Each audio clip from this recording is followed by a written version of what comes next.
Ang kaniadtong Cebu North Bus Terminal nga gihimong isolation center sa gamhanan sa Dagwayan sa Mantawi panahon sa pandemya, gihimo na karong evacuation center sa mga biktima sa sunog sa barangay Luok. Ano ang report?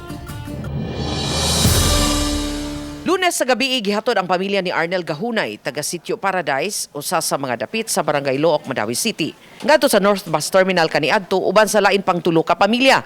Bag-o lang nakabalik si Arnel sa trabaho human papahuwaya sud sa usa ka buwan tungod sa iyang pagkaangol sa sunog sa Luok. Makita pa ang tinahian sa nasama niyang agtang.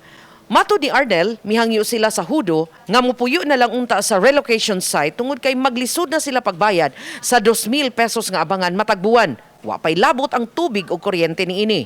Awa na mao na nangayo mitabang sa gobyerno nga mabalin mi mangita mi lokasyon nga para makabalin ba kay wa naman kasarang ikabang na.